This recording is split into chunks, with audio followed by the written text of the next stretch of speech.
Hey everyone, Sarah here at Three Little Potters, and you've probably heard by now, but Mayco has stopped making gold luster, and it's the one glaze that I really like for accents on my Christmas tree stars, and I use it every year.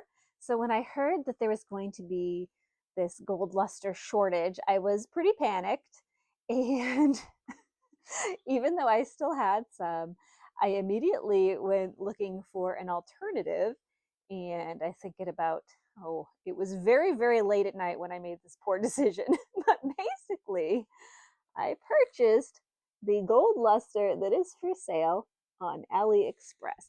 And this is how it came in this generic bottle, only a quarter full. And it says 5% on it.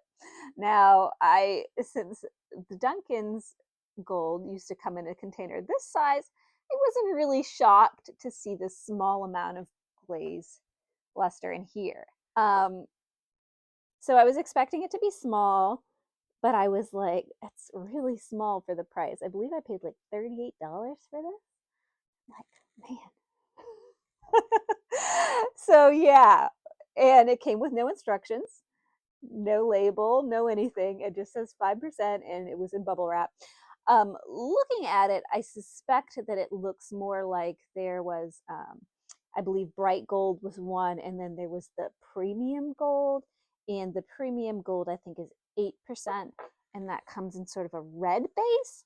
And then the precious gold, I believe, precious or bright, I think it's called bright, came in this browner solution that looks like this.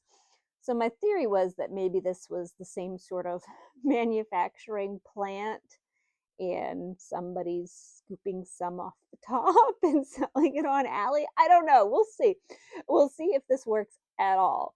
So my plan here is that I am going to use up as much of my normal gold as I still have. And then on one of these trees, I'm going to put the weird generic gold, and we'll see if it works and what comes of it. Remember that another alternative to these extremely expensive shiny golds is rub and buff, and I do have a video on that.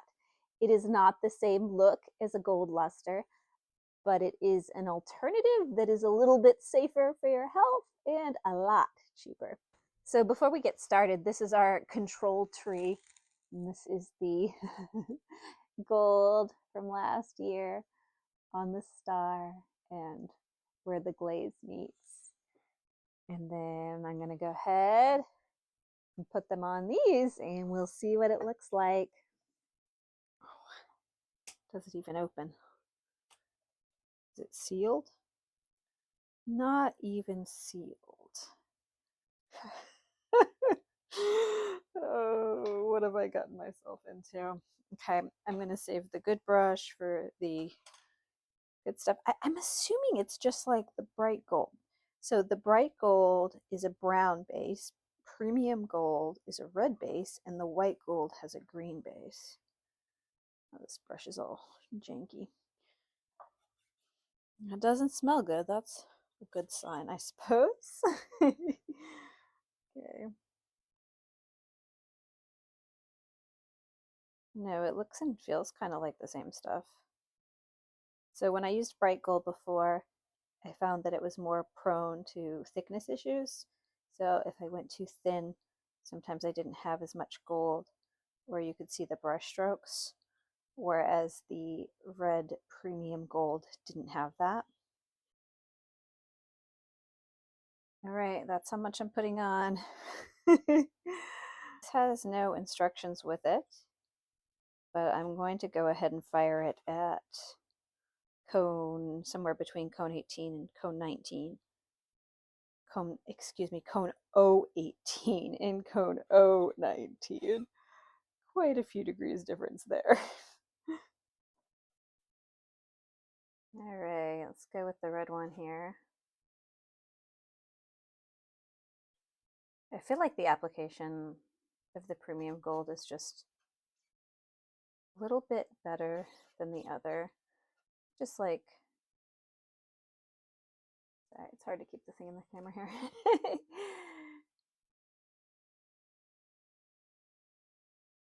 I need to go lighter. $60 a bottle. I don't want to run out.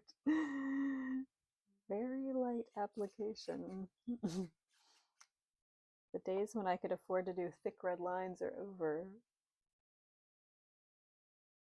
All right, here's the spiral. Although I think that may have been too light. Oh, too dark.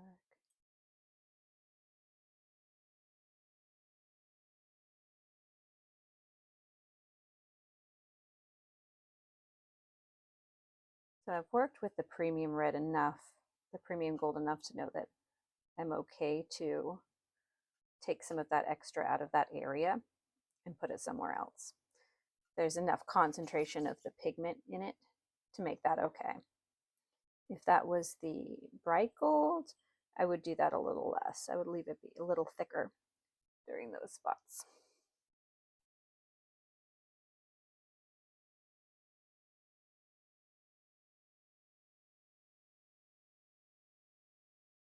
I did have enough red to finish this batch of trees.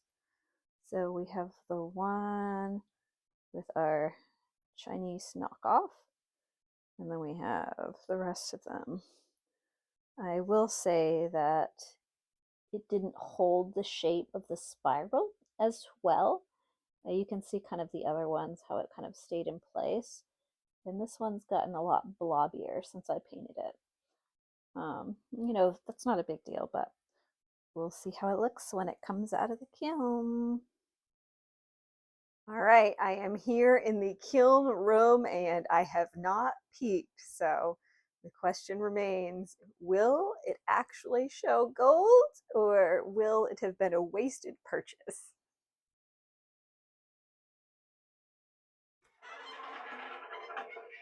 Oh, I think I see gold.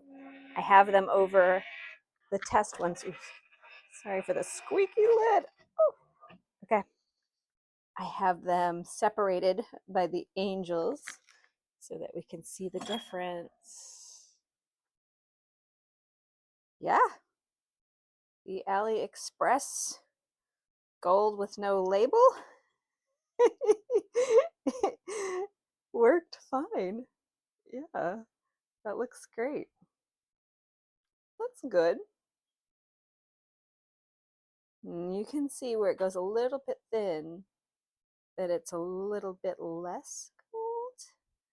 But yeah, let's see if I can show that in the light. Yeah, that's pretty. See some of the other ones comparatively. And this is the premium gold from Mayco. Yeah, my guess is that it's just about the same stuff. They look pretty identical to me.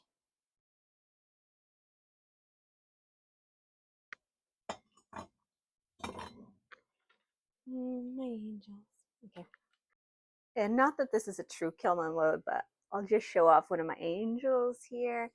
So I did some sort of streaks of gold where the glaze meets the raw clay for the dress, and just a little bit right across the head.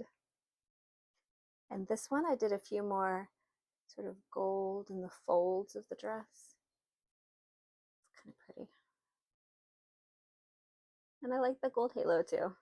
So if anyone is interested in this fun Christmas tutorial, I will link that in the description below if you want to make your own angels for the holidays.